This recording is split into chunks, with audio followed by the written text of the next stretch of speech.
Good afternoon, everyone. This is Amanda Pigeons with the Texas Association of Health Plans. I'm going to give everyone just another minute or so to get logged in, and then we'll go ahead and get started.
Okay, everyone, I'm going to go ahead and get started. Just as a reminder, I go in and see if I can mute a few more people. I'm trying to mute everyone. Just as a reminder, if you can mute yourself, if you're not speaking, that we would appreciate it, just so we don't get all of the background noise that we normally hear. And you'll notice that you should have a control. So we're going to try and hold questions for the end, but you should be able to go in and unmute yourself at the end if you would like to participate in the question and answer period at the end of the webinar. So thank you guys for your help with that. So first of all, welcome and thank you all for joining us. We really appreciate your time today. We know that you guys are experiencing a lot of challenges related to the pandemic right now, and we know you're pretty valuable. So we really appreciate you joining us today. And really the purpose of today's webinar is we just wanted to give everyone kind of a heads up and let you all know what you can expect in terms of credentialing starting in October. We have some pretty exciting new processes that are going to be in place that are really designed to make your lives easier. And we're very excited to be partnering with Aperture, who is our contractor, who is really the CVO. I know you guys have probably heard the term the CVO, or maybe not, but the CVO is our credentialing verification organization here in Texas. And so Aperture runs that entity on behalf of all of the health plans, and we'll get into some more detail in the slides. But just want you guys to become familiar with the CVO. And we also have CAQH on the line that we're very excited to be partnering with as well. I know some of you guys are already familiar with a lot of their products and use their credentialing portal, but for those of you who are not using it, we're excited to have them participating, and they'll be sharing some information with you guys today. On the line with me, I have Amber Henderson, who is our project manager with Aperture Credentialing. And then with CAQH, I have Shruti Ghosh, and I hope I'm not mispronouncing that. You can correct me when you get to your slides. And then we also have Randy Chapman from CAQH as well.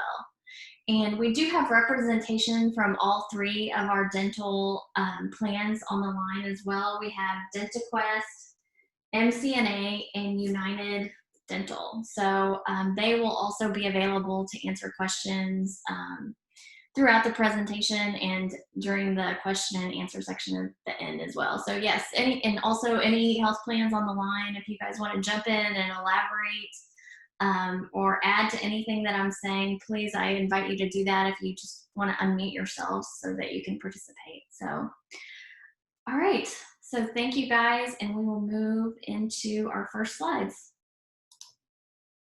Oh, and just as a reference, we are recording this webinar, so it will be available for you all to access. We'll be asking the plans to put it on their provider site. So this information will be available if you guys would like to go back and reference it again.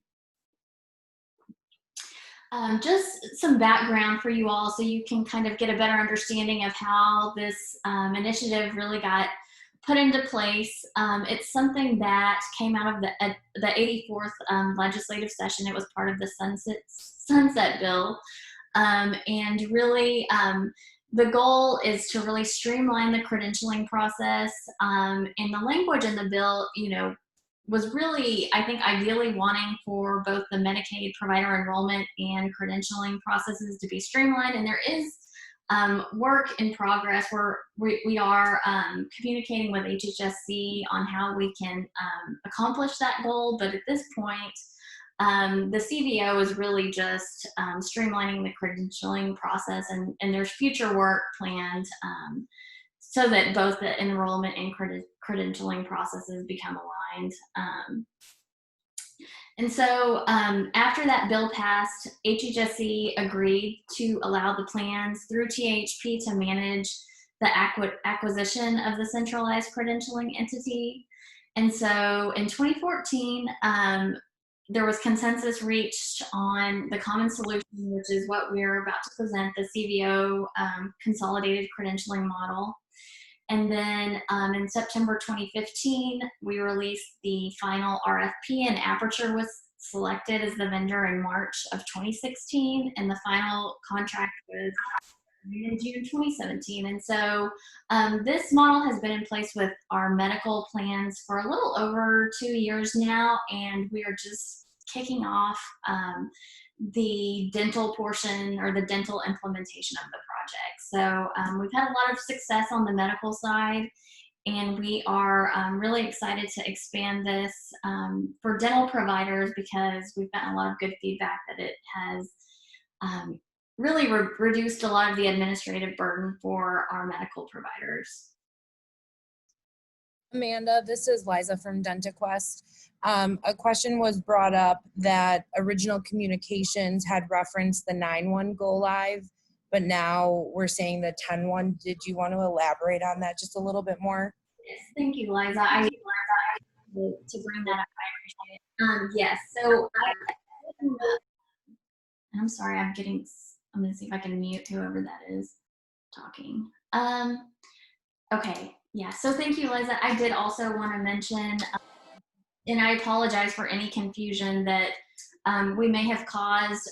We were hoping to get an extension from HHSC. I know you guys are probably intimately aware that COVID has created all kinds of, delays and extra work. And so we were working with HHSC to find out if they would be okay with allowing us a little bit more time to outreach and educate about the process.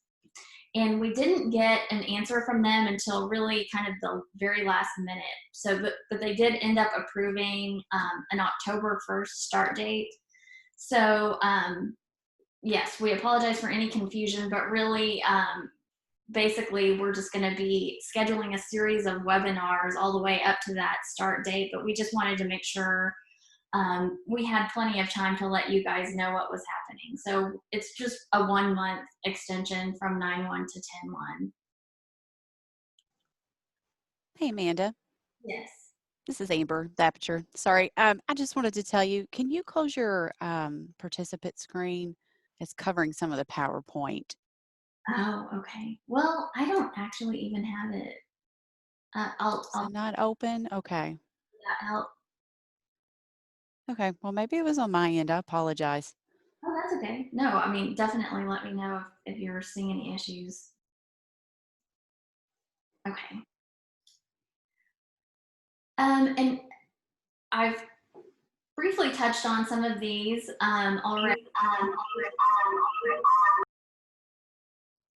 Amber, do you think, can you catch? Yeah, I'm catching. I'm trying to catch those as soon as they pop up. You're welcome. And so really one of the main benefits of the CVO is that moving forward, when it's time for you guys to go through re-credentialing, the Aperture has a process where they essentially perform an overlap and consolidate all of the re-credentialing dates that you have into one. So if you are contracted with all three of the dental plans, prior to this process being in place, you would have to keep up with those three different dates that you're due for re-credentialing. Once this process is in place, that's going to be consolidated and you'll only have to keep track of one date. And that date is going to be the earliest date that you were due for re-credentialing with any of your dental plans. So just something to keep in mind. And then we also have developed a new Texas credentialing application for the dental plans. So you will only have to fill out one credentialing application versus potentially 3 different applications if, again, you are contracting with all 3 plans. We do want to note, however, just to make it clear that for initial credentialing, if you're a brand new provider, you are going to need to fill out an initial application for all 3 plans. So just to make sure everyone's expectations are set there. But really, you're going to see the benefit once you are due for re-credentialing, in that you will only have one date, and you'll only be completing one application moving forward. And Amanda, this is Liza again. If you are applying though for all 3 plans at the same time, you can use the same application to submit to all 3 plans. Yes, thank you again, Liza. Yes, you'll have that ability to do through CAQH, and then you can also contact Aperture and let them know that you would like your application to work for each of the plans.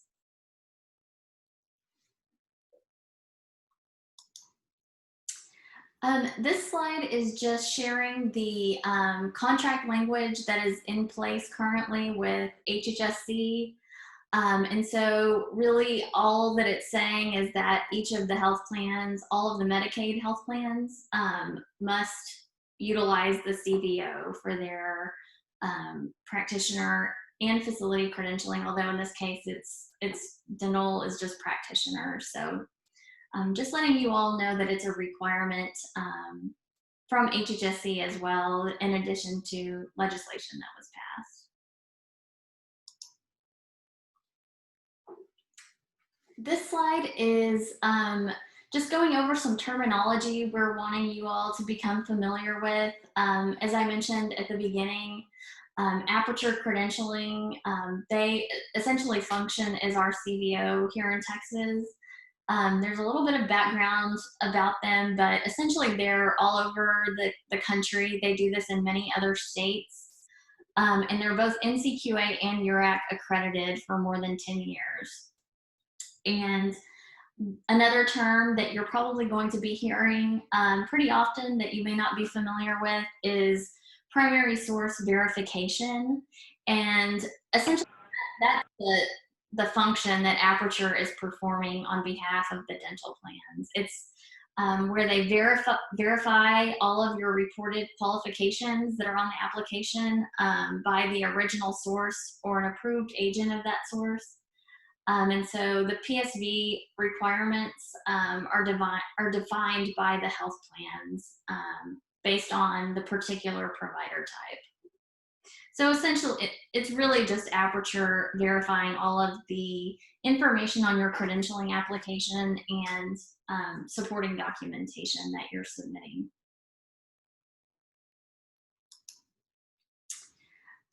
We also just wanted to make you guys aware that HHSC also does have requirements in place for expedited credentialing, specifically for dental providers.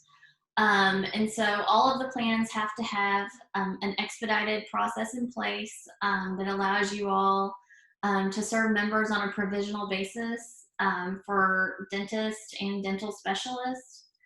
And as part of this requirement, you also have to be a member of an established provider group that has a current contract in place with a dental contractor.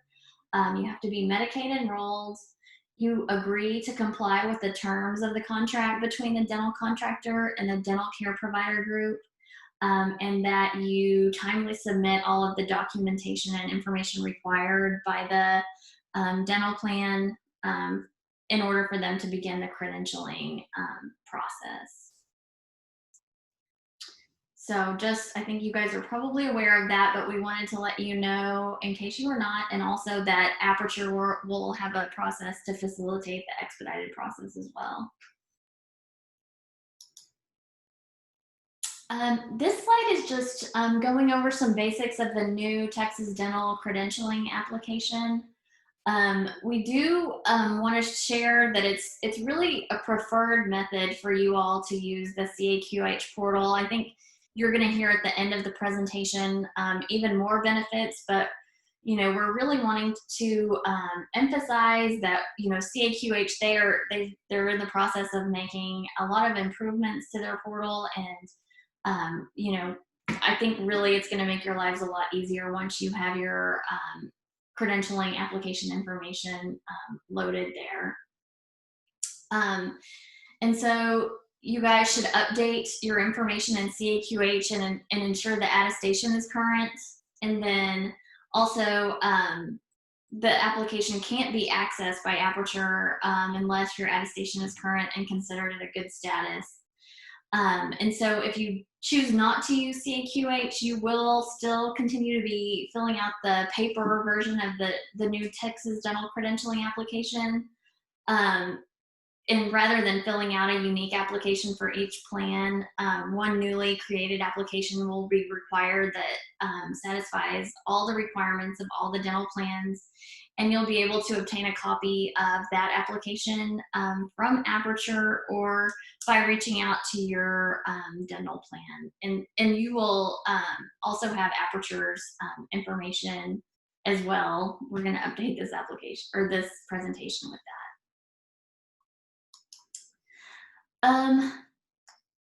This slide is just a step-by-step view of what the initial credentialing process looks like for a new provider who is just starting the contracting process with a dental plan.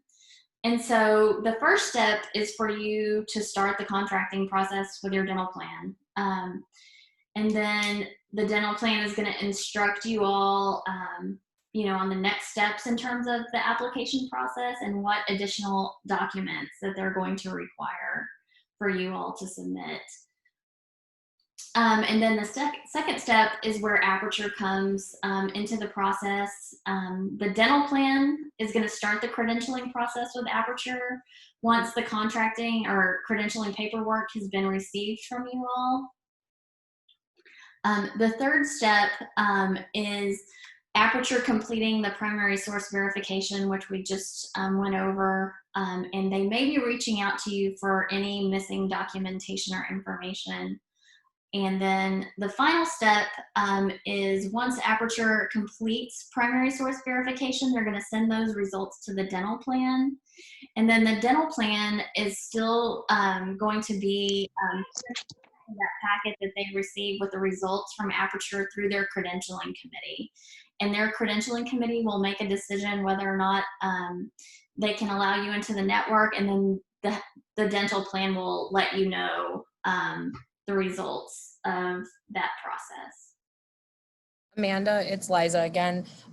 Just one thing also to clarify, if the providers choose to use CAQH, they will still need to grant access to DentaQuest, MCNA, and United Healthcare when they are deciding who they're going to let use their application in order for us to be able to use them, even though they would be being credentialed one time as a recred, we still all need access to it.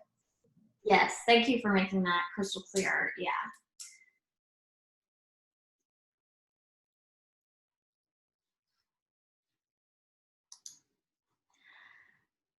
This slide is just a snapshot of what the letter that you could receive from Aperture will look like. We really just want to make you guys familiar with what it would look like. We really want you to kind of take note of Aperture's logo because you'll be receiving mail from them. And one of the challenges of this project is we really want to educate everyone on who Aperture is, because I think sometimes depending on who's receiving the letter, it could get thrown into the trash accidentally. So please do not ignore Aperture credentialing, because it really could, potentially impact your contracting status with the various dental plans. So it's just super urgent that you are aware that you could be receiving mail.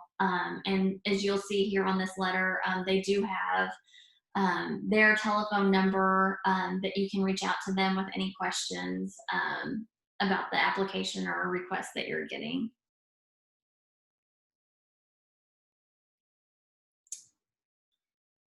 And in the letter that you will receive from Aperture is directing you also to CAQH if you would like to fill out your application that way.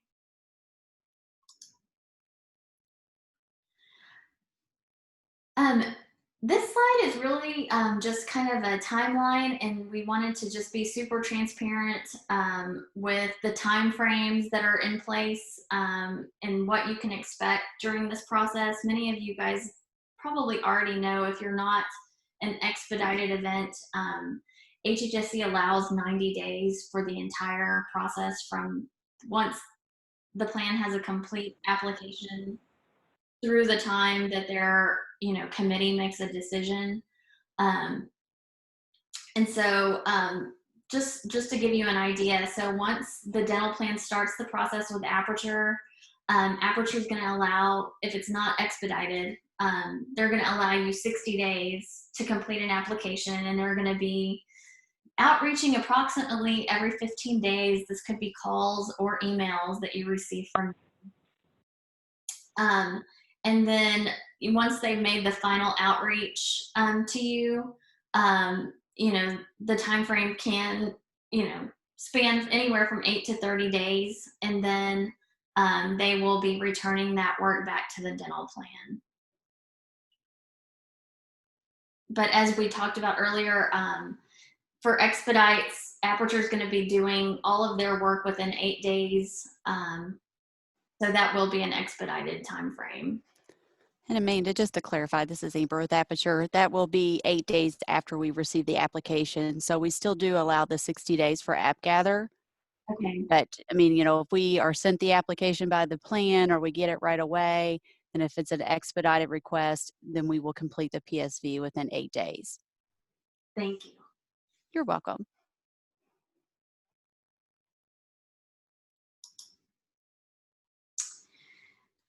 This slide is just a snapshot of the newly created credentialing application that I've mentioned previously. Again, just to reiterate, you guys will only have to fill this application out versus, a unique application for all 3 of the plans, which is what the process was prior to the CVO implementation.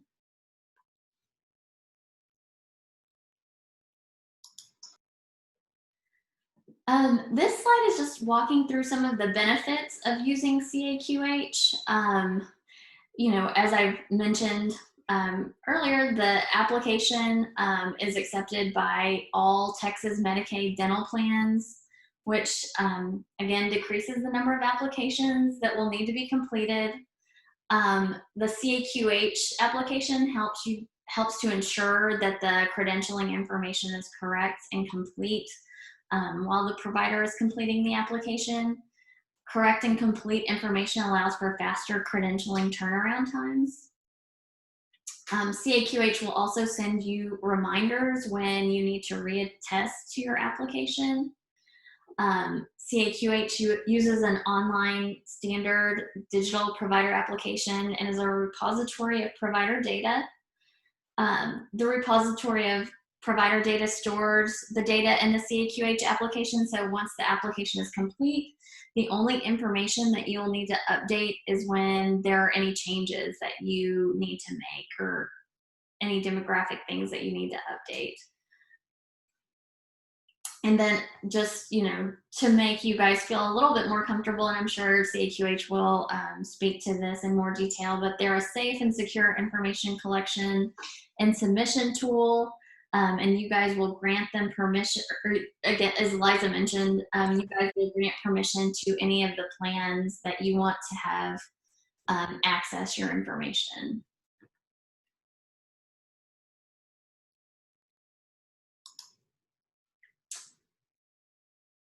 And so this is just a step-by-step visual of what you can expect during the re-credentialing process.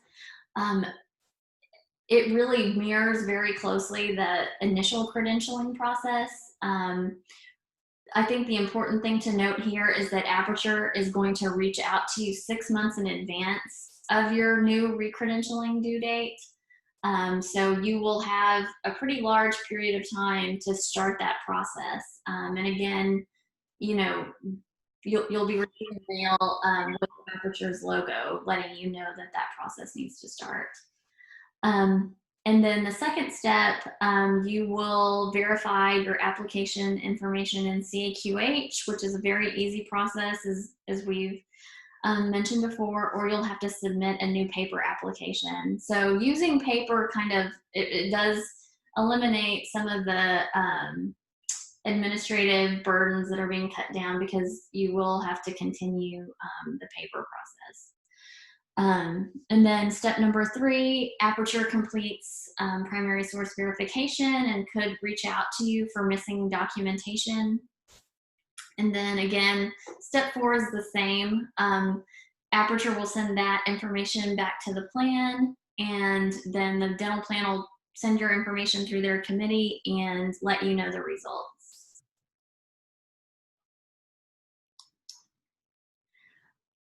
And this is just a little bit more detail around the re-credentialing process. As you guys know, every provider has to go through re-credentialing every 3 years. Again, it mirrors the initial process. However, you know, you're going to be notified 90 days in advance by Aperture. And if you're a current network provider belonging to more than one dental plan, and have a different credentialing effective date with either plan, then your re-credentialing due date will be based on the earliest initial credentialing or re-credentialing effective date. And so we just want to make sure that you guys are aware, because of that, your initial re-credentialing through the CBO may be earlier than the normal 3-year cycle that you're expecting. And I know that's a mouthful and a lot to process, but essentially we just want to make sure that you guys are aware that you could need to start the re-credentialing process earlier than you would normally expect, because Aperture is consolidating the new single re-credentialing date that you're going to have to keep up with moving forward. And we'll let you guys ask as many questions as you may have at the end around that. And then the benefits, we've really walked through those already. It's just a very easy process to update your information in CAQH once you're due for re-credentialing. And then the next steps, we are planning, as I mentioned at the beginning, to host a series of webinars. Our second webinar is going to walk through step-by-step the new Universal Texas Credentialing application, the dental credentialing application that we've created together. So you'll have an opportunity to be able to review that in detail and ask any questions that you all may have, just in terms of how to fill that out correctly. And so that is it for our portion of the presentation. And I'm going to go ahead and turn it over to the CAQH team. And I I'm gonna try and make them the co-host. So sorry, bear with me for one moment while I. Amanda, this is Randy Chapman. Can you hear me? Yes, I can. Okay, great. Just a quick reminder to make Shruti the presenter because she's got the slides. I'm looking for her right now. Hi, Amanda. And if that is not possible, you can just, go through the slides and I'll just walk through them. That'll be okay too. Actually, I think I did just manage to make you the co-host. Okay. Yeah. So,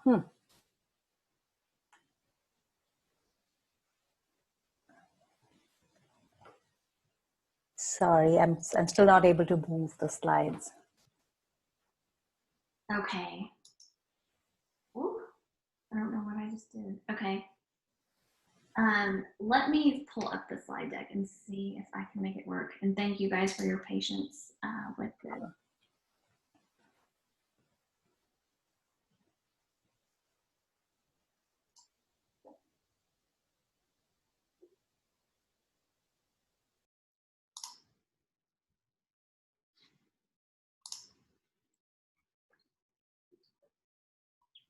Can everyone see those slides? Yes. Okay. And unfortunately, when I turn it to the presenter format, I'm not sure why I'm having this issue. I know people have not been able to see the full slides, so I'm gonna leave it like this just in hopes that we don't have more technical issues. So No problem. I'll just get started with the brief introduction. Hello, everyone. I'm Shruti Ghosh. I'm a product manager with CAQH. Some of you might have heard my name in other webinars that I've been doing, primarily focused on the dental providers. I'm responsible for a dental project. Essentially, this is a project where we're focusing on listening to the dental community and then converting what we hear into changes in our product and adding these changes onto our roadmap. I think the last time, I believe another of my colleague, Alexis, had been a part of this conversation. So some of the slides are kind of a reminder and an update on what we've presented before. Like I was saying, we have a specific project that is focused on the dental community. The project started sometime, I believe, a year and a half back, where we started having multiple conversations with dental plans, dentists, ADA, and ADP, getting their feedback on what parts of our product were challenging for dentists and were stopping them from making sure their information was updated in ProView. So based on all of the feedback that we received, we started designing or redesigning some of the parts of our solution. And what I'll show you just in the next slide is where we are with those updates. We added all of those changes to our 2020 roadmap. These included updates to a number of sections within ProView. As of today, we've actually already had one release in June where we made enhancements to the personal information page and the education page. And we have an upcoming release in August in about a week or so, I think, where which will include many significant user interface changes to a number of additional sections that we are presenting here. So we are on track with the changes that we were planning for this year. We were a little nervous given, COVID. I know a number of us are struggling. We were fortunate enough to not have any impact on our development processes or on our delivery. So we are on track to deliver all of this in August. And our plan is to work with ADA to roll out a marketing campaign starting in August and going through December. where we'll include information on education, educating around how to fill in these profiles and how to make sure that your information is kept updated. So I just wanted to take this opportunity to kind of go to a higher level and talk about why these changes and what kinds of changes. So in all honesty, we've acknowledged that CAQH ProView application is not the most intuitive application. It's not the TurboTax of the world. It can seem confusing. It can give an impression of being longer than it needs to be. So when we started this effort, we basically started with certain guiding principles around user interface and user experience. And what you'll see in the upcoming releases is these guiding principles presenting themselves in the updates. So the guiding principles were essentially focused on creating an application that is intuitive, that is accessible, and that is flexible.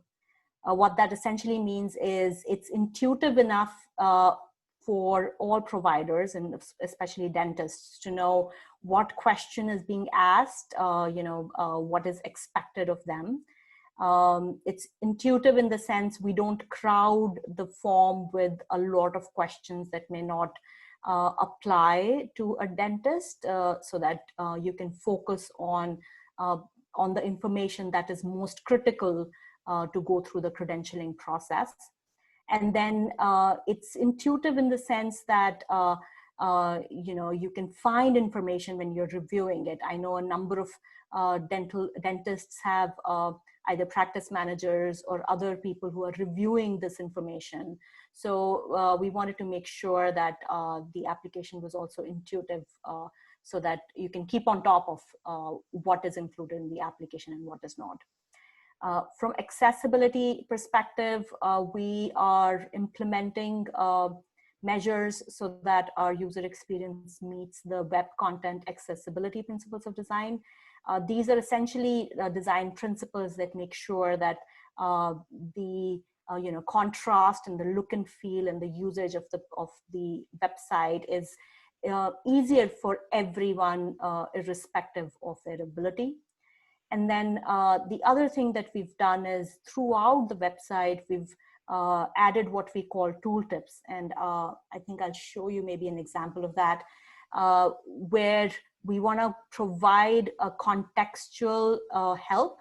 So if you don't understand what is being asked for, you don't have to go look for help by either calling or using chat, which is quite easy to do, but you're able to actually get this information on the screen itself. And then thirdly, flexibility is around making sure our application is responsive to your use case. So an example of that would be, if there are questions within a specific section that do not apply to you as a dentist, you should not be burdened by seeing all of those questions when you start your application. So just the following slides that I have, I would have loved to delve a little bit deeper, but given the time, what I've done here is just included a few examples to show how these design principles are presenting themselves. So the first example is that of creating an intuitive website with what we in the UX world called cognitive load. But cognitive load essentially means that when you look at the screen, you only see what is most important to you, and your brain is not overburdened by all of the clutter on the screen.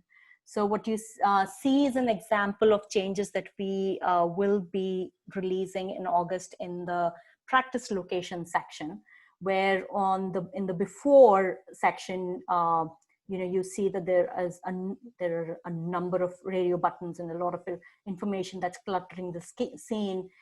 In the after section, we've tried to reduce that cognitive load and present the same information in a way that's one, easy to read, and secondly, easy to digest, but also easy to act upon. So instead of having to say a yes and no to every question, you will only then need to click on the check boxes to complete this section. The next Can I ask slide. a question? Sure.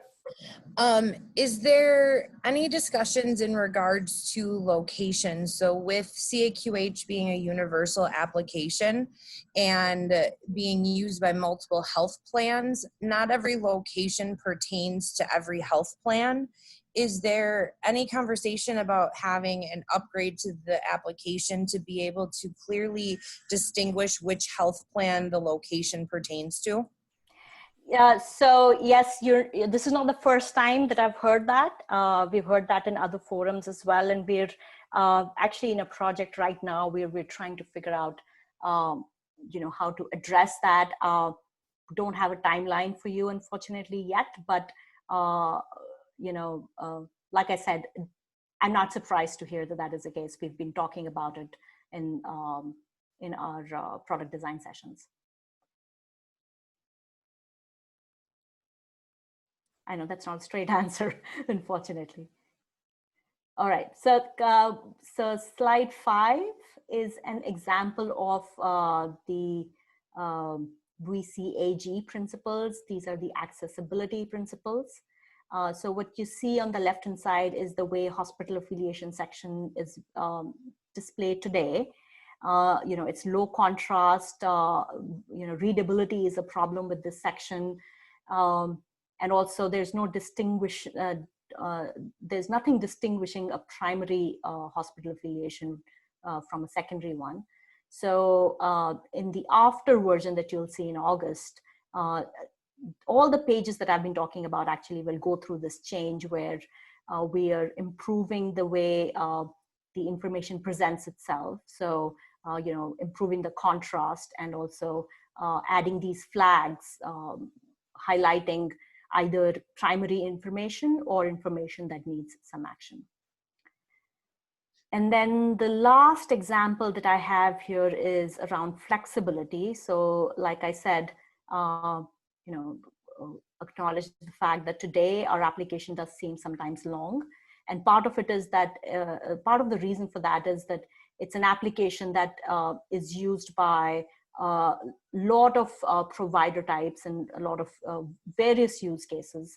And so today, if you were to go into professional training section as an example, you'll see a really long form, and that form includes information or fields for a wide variety of professional training categories. And so it does give an impression that there is a whole lot of information that you need to enter.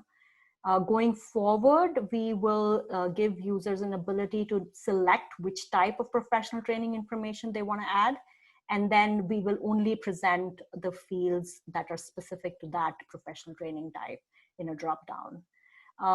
So that's just an example of the flexible design that we are going forward with. I'll pause here. Any questions, thoughts?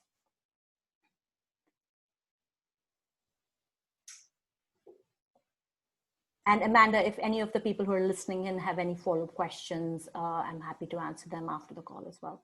Okay, thank you.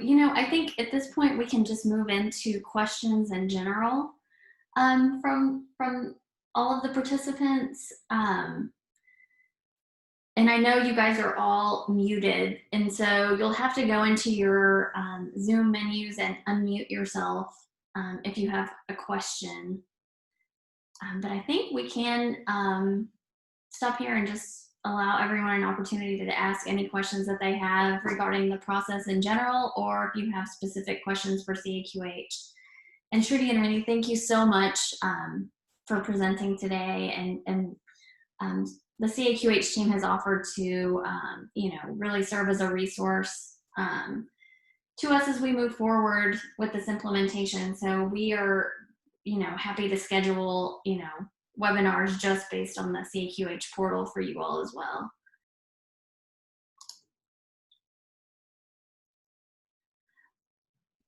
So I see one question in the chat box asking, can you fill out an application if a doctor works in 2 offices? And I believe, so the answer to that is, so an application typically is required for each location if you have separate NPIs and TINs. If the NPI and TIN is the same, you can add that location as a secondary location onto the application. Does that make sense? Amanda, this is Shruti. Can I take that question just from a CAQH perspective? Yes.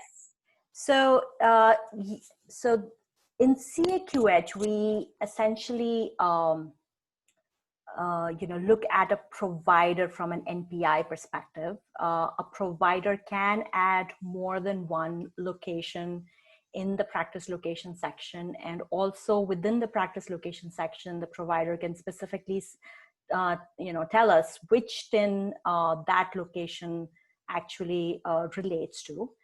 How that data gets used downstream may be a little different based on plans. So, some of the plans who are only contracted with one TIN will only use the information that is specific to that TIN. But other than the practice location information, we believe that, all the other information is applicable irrespective of your location. So your licensing information shouldn't change, your demographic information shouldn't change. So if you were using CAQH application, all you would need to do is fill in your demographics, your licensing, and all of that information.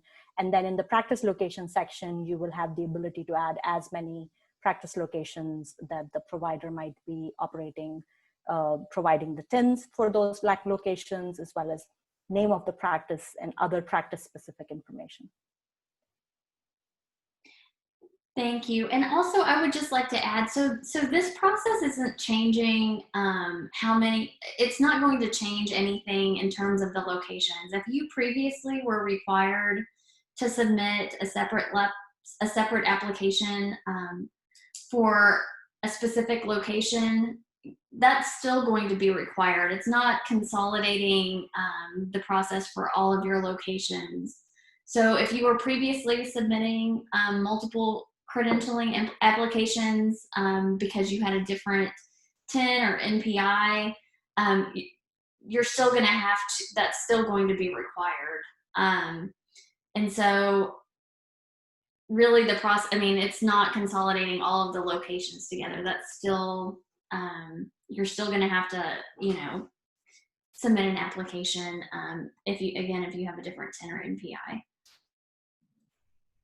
Amanda, this is Liza. While we're talking about locations, from a DentaQuest perspective, you can submit one provider application with all of your corresponding locations. But one of the questions that came up in regards to that is a lot of the reasons why providers did not want to use CAQH was it takes a long time if you have to enter 18 service offices into the application. And so one of the questions for CAQH then is, as long as the provider fulfills at least one location, are they able to attach a list of all of the other locations they are practicing at? So currently there is no way for them to attach that information. If there is the ability to push these locations to a provider's profile using our practice manager module. That is for, if you're managing multiple providers. But today, if you wanted to add multiple locations in ProView, you would have to do that individually. So if you were a large group and say had 25 locations across the state, and you use that practice manager, then you wouldn't manually have to fill every single one of those locations out. You can push it to your provider's applications using that practice manager? Yes, that's correct. That's exactly the use case I'm talking about, where if you're a group, you've many providers, you would create those practice locations in the practice manager module, and then you'll be able to push that to as many providers as you wanted to. And are the training materials for practice manager available on the ProView site? Yes, ma'am, they are. And Amanda, I can maybe, if that is required, I can send some of the links in an email as well, and we can forward to the group.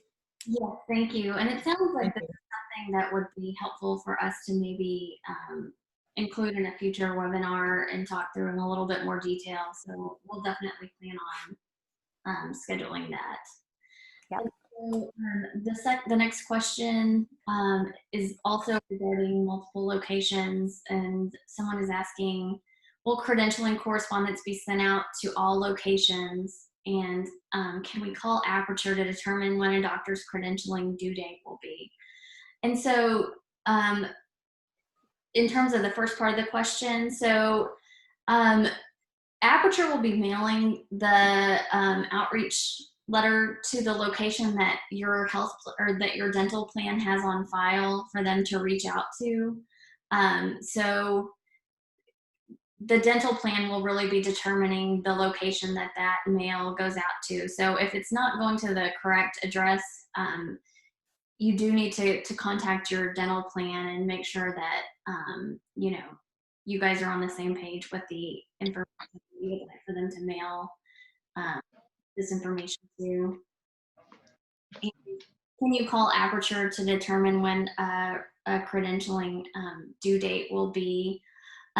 You can do that for Re-Credentialing.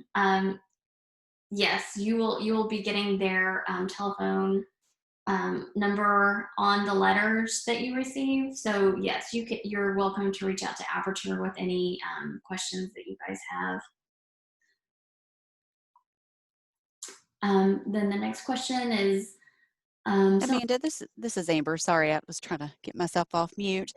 I mean, you know, a lot of that stuff too, as far as what we're going to process, is going to be from the information that comes from the health plans.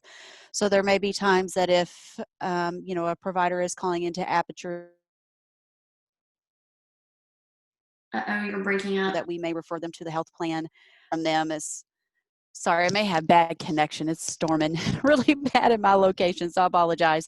I said, but we may refer the provider to contact the health plan because, you know, our work orders are going to be driven from the data that we receive from the health plans. So, you know, if there are some questions surrounding some of those dates, you know, if you contact Aperture, they may refer you to the health plan, just as an FYI.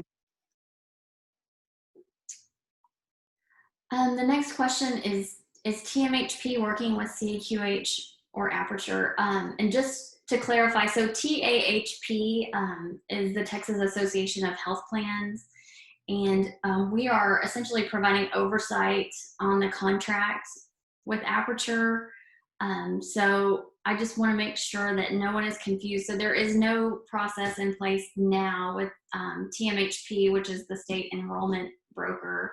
But TAHP is the Association of Health Plans, and we represent all of the health plans, and we are kind of the entity that is project managing this process.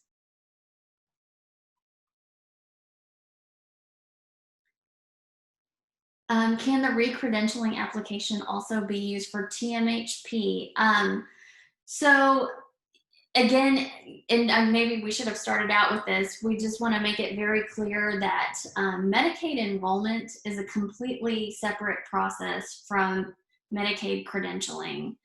Really, I mean, the first step to become a Medicaid provider is becoming enrolled through TMHP. And right now, that's just a completely separate process altogether. Credentialing takes place once you start the contracting process with your dental plan. So the credentialing application doesn't look anything like the enrollment application, and it could not be used for the credentialing process.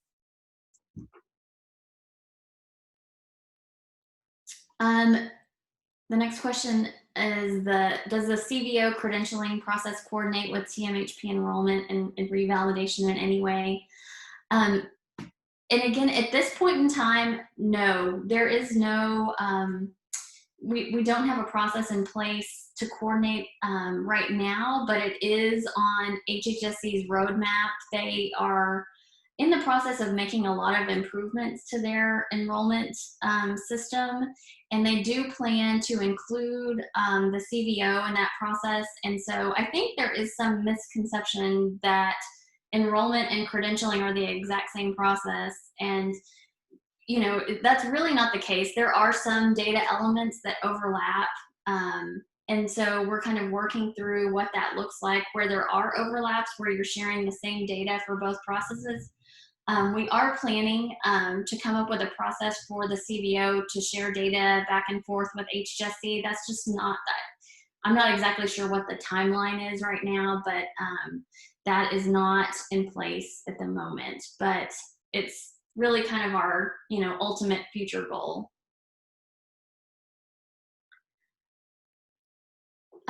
Will we need to submit a TMHP application to get the TPI before starting the CAQH application still? Yes, and Liza, correct me if I'm wrong. All dentists should start the process with enrolling with TMHP as a Medicaid provider to get their TPI prior to starting the CAQH application. Correct. I mean, Amanda, you could start filling out your CAQH application while you're waiting for your Medicaid ID. But in order to expedite credentialing into the Medicaid and CHIP network, the Medicaid ID is required to obviously be able to approve you in the network.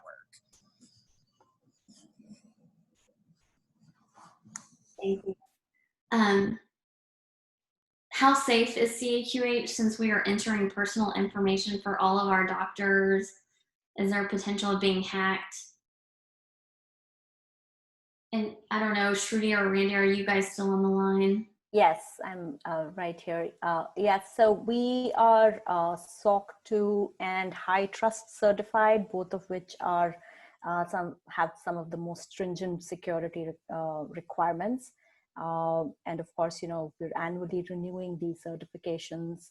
And knock on wood, we have not had any incidents, of course, till now. And with the our security team is quite hawkish, and you know, I anticipate that these you know, stringent rules that we have around security are probably going to get tougher every day instead of getting any leaner.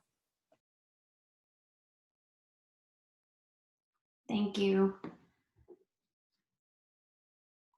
Will the dental plans each confer their own effective dates, or will they follow the Aperture credentialing date? So I think to answer that, in terms of re-credentialing, the plans are going to honor the new consolidated date that Aperture develops. So you should not receive separate requests when you're due for re-credentialing from the plans. You will only receive one outreach request from Aperture when you are due for re-credentialing. And the initial credentialing process will stay intact with each of the dental plans. Yes. So the effective date would follow what it follows today. Right.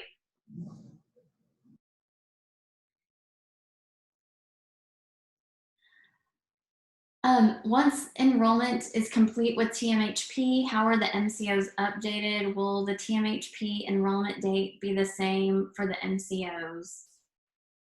I think I'm going to hand this over to the dental plans because I'm not sure if they all have an identical process, but really I believe you should be reaching out to the dental plans once you have your enrollment complete with TMHP, because there's no automated process to let them know that that's complete, I believe. And someone keep me honest. You're correct, Amanda. Again, you would follow the same process that you're following today with updating the MCOs with those dates.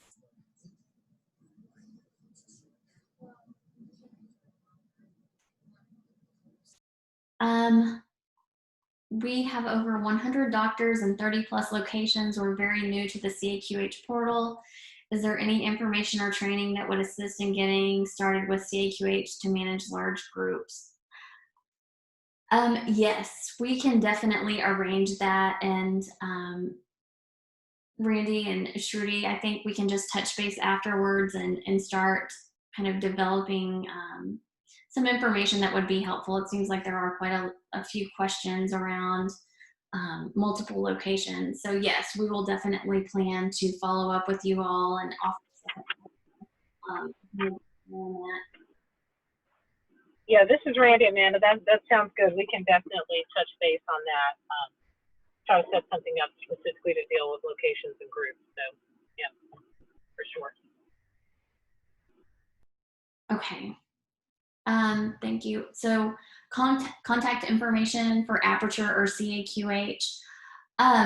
We will definitely be sharing that information. The dental plans will have that available on their websites, and we will also update our Q&A. I'm going to create a question and answer document for everyone based on these questions you all are asking, and we'll include that there as well. And as I mentioned previously, on the letters that you all received from Aperture, there should be a telephone number that you can reach out to as well.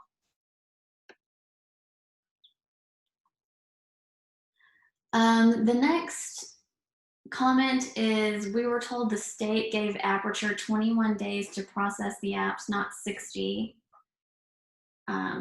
It sounds like there was some misinformation that they received. So 60 days, that's how long Aperture is giving you all to send in the application. That's actually, kind of before the process even starts. Aperture, I think if we went back to the slides, Aperture is typically completing their work in around 30 days. But really, I think the most important thing for the providers to focus on is that, there is a state mandated 90-day time frame from the date that we have a complete application through the committee credentialing decision. So that's an important point for you all to keep track of. And then I believe if it's an expedited event, that the entire process has to happen within 30 days. So I think those really are the most important timeframes for you all to keep in mind. Yeah, and hi, Amanda, this is Amber with Aperture. Just to kind of reiterate, we do allow 60 days for what we call app gather. And then, if we do not receive an application within those 60 days, that's when we would close the request and return it back to the dental plan as a non-responder. But of course, if we receive that application, let's just say within the first 5 days, then we're going to process that request, depending on the type of request, within the time frame of 8 to 30 days. So the whole process, could take us, a very short period of time, depending on when we receive your application. But we do allow that 60 days for you to submit the application.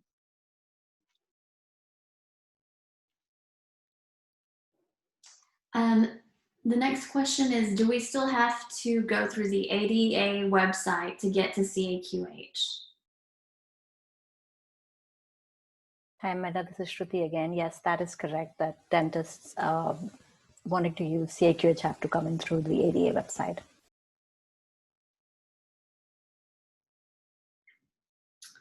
The next question is, if I decided to start using CAQH for re-credentialing and new provider credentialing, how would I get started? So I know that CAQH has some resources available for you all, kind of some step-by-step instructions on how to get started. But as I mentioned previously, we definitely can, schedule a separate webinar just to work through any of the questions that you all have in regards to using the portal.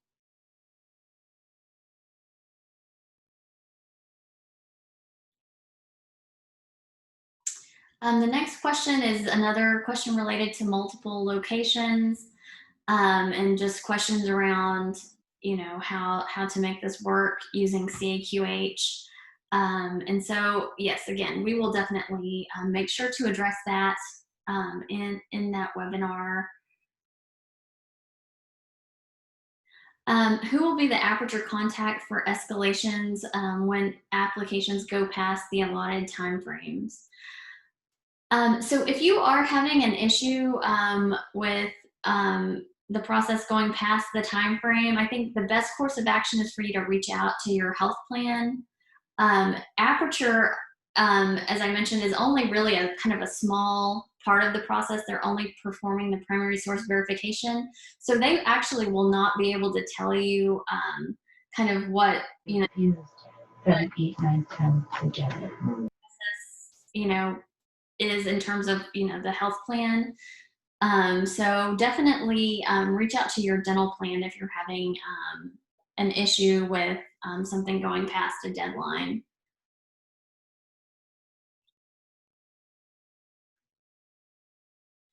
How do we enroll in CAQH when I believe I think the question is if you have to be also enrolled with ADA, and they're saying that some of their dentists aren't members of the ADA. Is there any way for a provider to use CAQH if they aren't members? Okay.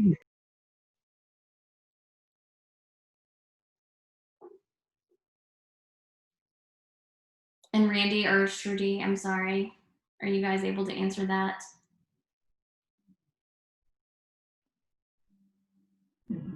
I'm sorry, can you repeat the question?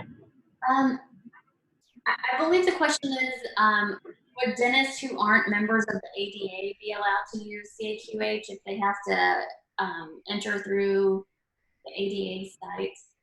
Sorry, this is Ooh. Shruti. Yeah, so I believe you don't have to be a member of ADA in order to have an account in ADA. And so even that's one. And I also believe that going forward, all new dentists should automatically be a part of ADA, but I can get back to you on that. I do know for sure that you don't necessarily have to be a member of ADA in order to have the ADA account and be able to use CAQH. Okay, thank you.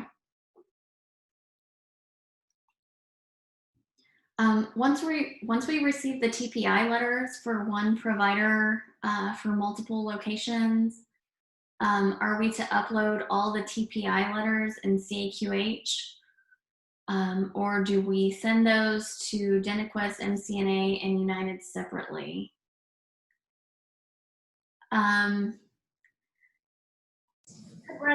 I don't believe that you would upload those letters to CAQH. Liza? Liza, you would send them to the health plan separately because you may not be necessarily interested at every single location with every single health plan that the letters pertain to or be contracted for that. So you would send the applicable TMHP letter to the applicable plans.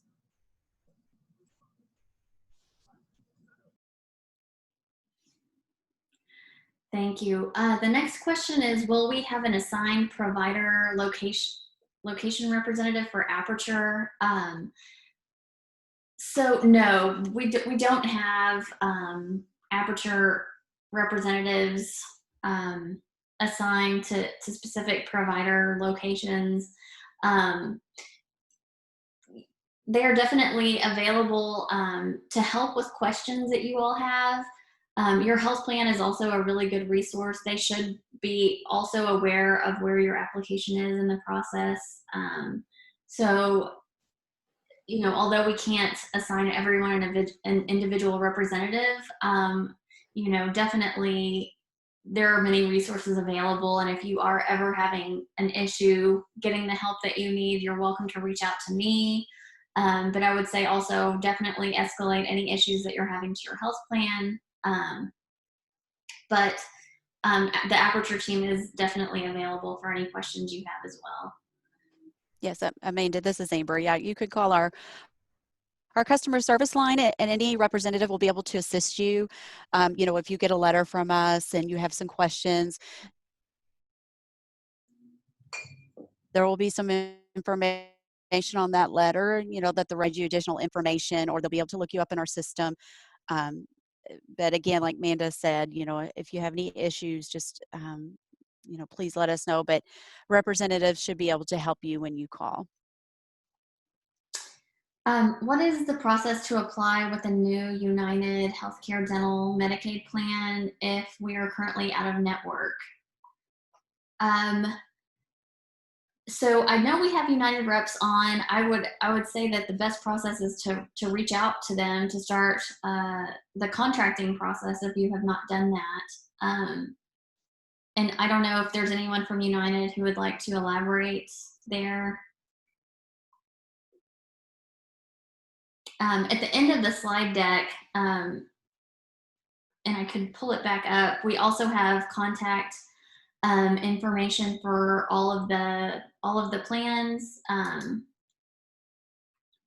Let me see if I can pull that back up just so you guys can see what I'm referring to.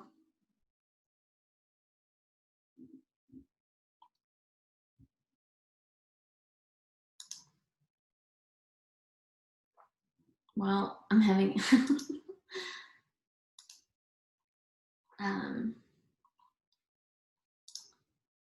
so I'm not sure if you guys can see that, but we do have, so DentaQuest is referring you to their provider resources page. United has their individual contacts listed, and then MCNA has the specific contacts for each region in those slides.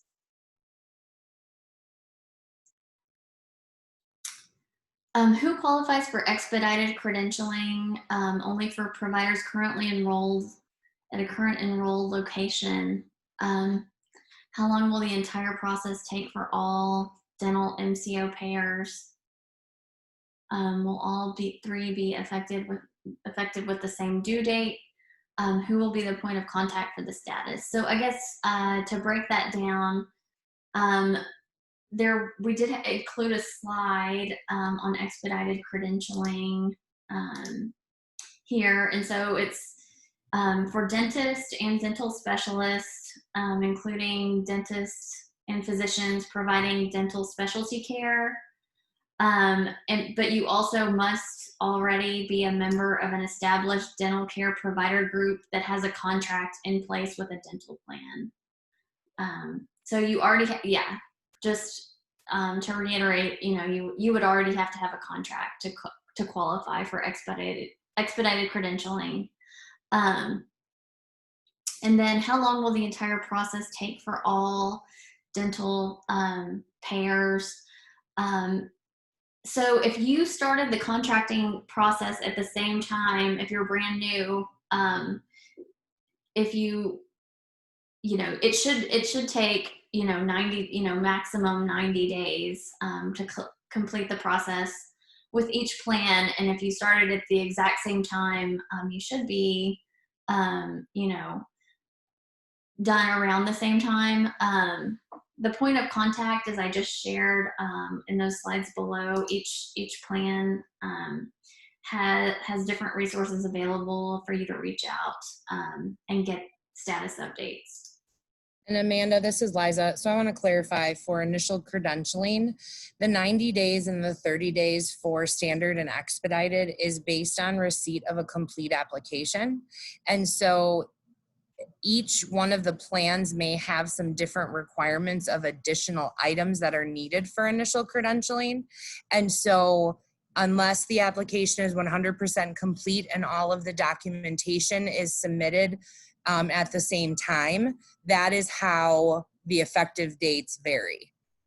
So, also you may be joining 5 locations with MCNA, 4 different ones with us. I doubt that happens, but I'm just using it as an example. And you may not have your TMHP letters yet for all of those locations. So again, it really kind of depends once all of the required information is received by the health plans. And so in the expedited credentialing language that Amanda just went through, it does very clearly state that that turnaround time is from receipt of a complete application. Thanks, Liza. We have a couple questions asking if the presentation will be available, and yes, we will definitely send this back out. Each dental plan should have this posted to their websites, and we will also work with the Texas Dental Association to make sure you guys have copies of both this presentation and the CAQH presentation. And again, as I shared, we will be creating a question log that will have the dental plans post as well, and also share with the Texas Dental Association. And then someone was just asking how they can make sure they're going to receive information for the next webinars. And really, I would say basically just what I said. So the dental plan should be sending out information to you guys. They'll have this posted on their websites, and again, we'll be working with the Texas Dental Association to share this information as well. So it looks like we made it through all of the questions. Thank you guys so much for your time today. I just wanted to also mention I have included my email on this last slide, and I am happy to direct you to the right resource at any time if you're having a difficult time getting a question answered, or you're hitting any kind of obstacles. I'm available to help. So just don't hesitate to reach out if you guys are having any issues. And I think since that's the last question, and it doesn't sound like there are any others on the line. Again, thank you, and we will be reaching back out shortly with the next dates for the webinars and sharing this information with you all soon. So thank you, and have a great weekend.